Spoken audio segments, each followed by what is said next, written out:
So 4 years ago, I decided to study abroad in South Korea. And when I tell you it was a time, it was a time, okay? And I just want to reflect back on my time there because I've only made one video, I think, about the entire experience. But I think I want to make a few more videos just to elaborate on like what happened, how time was when I was there, how life was, and how everything was going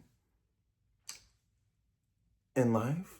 You know what? That sounded repetitive. But anyways, we're gonna talk about that in this video. So yeah, I was searching online for like some questions and stuff like that. So I compiled a couple, but I might jump from topic to topic. But for the first thing, I want to talk about friends. So making friends abroad is definitely a challenge, but I will say it's easier when you are a student, because since I was a student, you know how we all do, we get in the class, sit somewhere, then that's our main seat for the rest of the semester, and then we're just chit-chatting and going on about things, and then you develop friendships.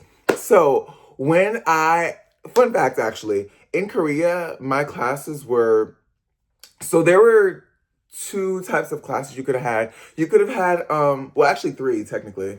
There were regular like full on Korean language courses, like as it was taught in Korean, okay? So you would be taking English, science, or whatever your major was, you would be taking that in Korean. Or what a lot of the people at the school did, because I went to an international university, so obviously mostly Koreans went there, but it was a lot of international students from all parts of the world, from other parts of Asia, South America, Africa, like every part of the world, there were students there.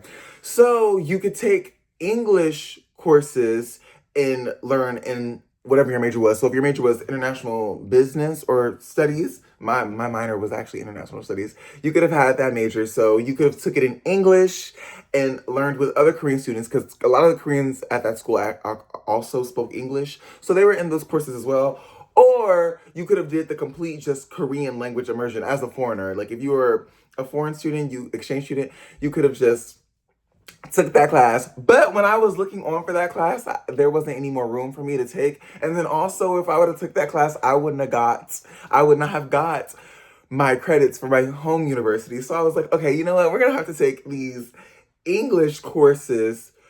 But fun fact, my at that school, since it was an international university, you could have took so many other languages. Like they had Japanese, French, I think like Turkish, like they had so many languages.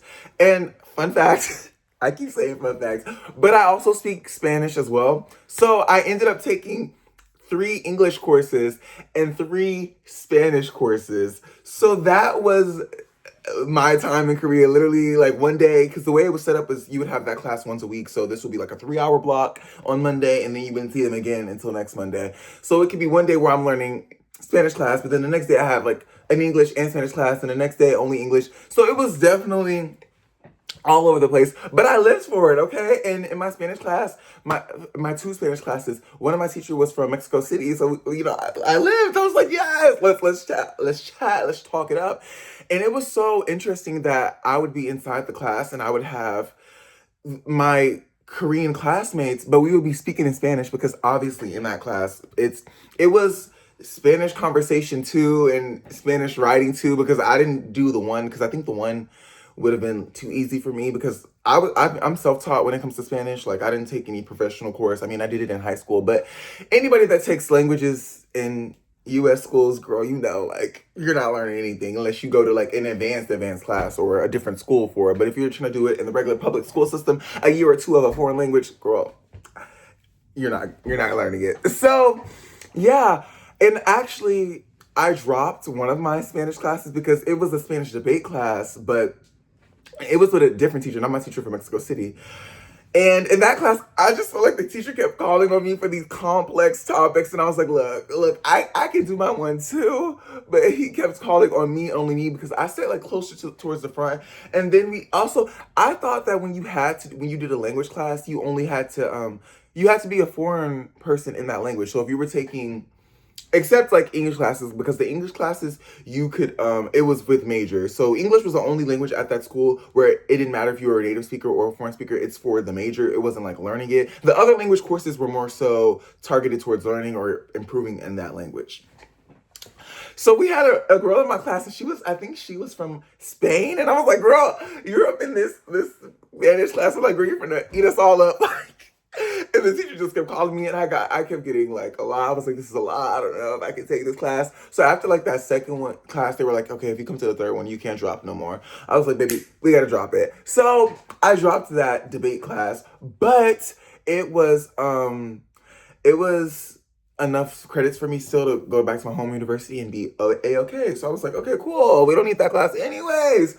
But yeah, so making friends in class, it definitely came through like the normal way of just talking to people and, saying like, hola. Like, and we just chopped it up and had assignments and stuff. And that was cool. But my time, a lot of my friends, a lot of my Korean friends, because I had a lot of international friends, but a lot of my Korean friends came from me actually joining the bowling club. Yes, guys, I joined the bowling club in Korea, mind you. I was never a bowler in the States. I was always the type of bowler where I was like, look, I need the pins up.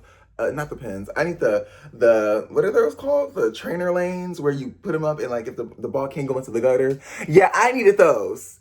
I needed those, but I was outside and there was a international organization where the Korean students would like help the international students become friends and meet people and like hang out. And they even had a party like within like the first week at like some local bar. And I was like, okay, this is tea. Y'all like to have fun.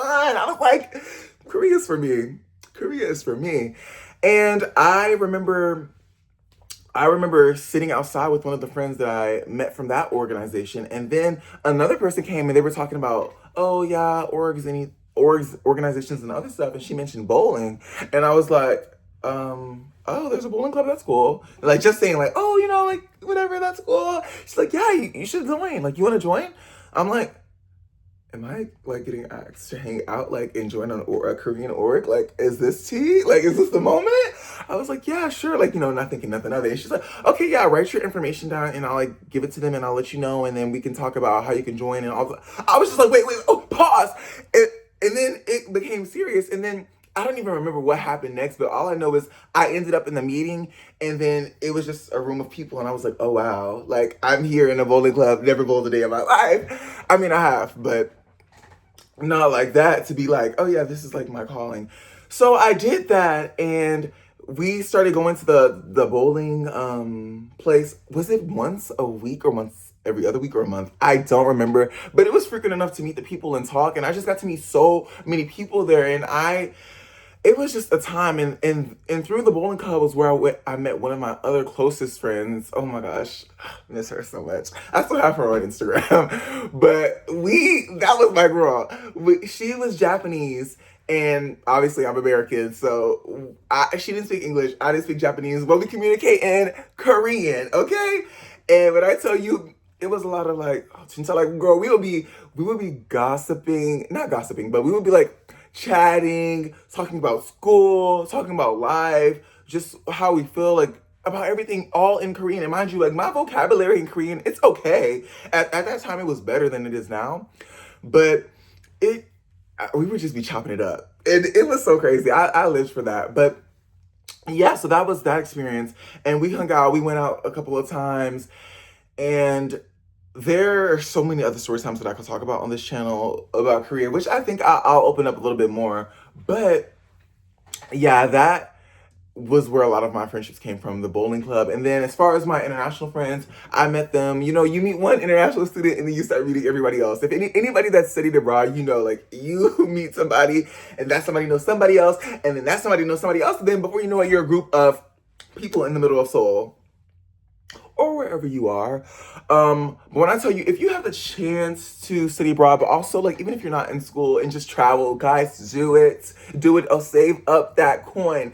Save up that coin and do it.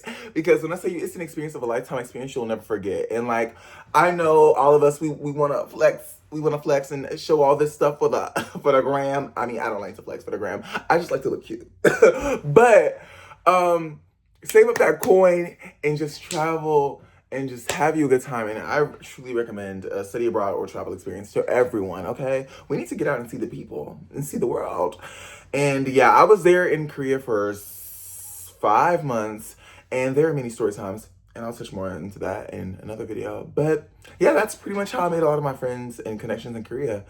So thank you guys for watching this video. I hope you got something out of it, a little bit more info about me. And maybe we'll make this a little series. But yeah, I love y'all so much. And bye.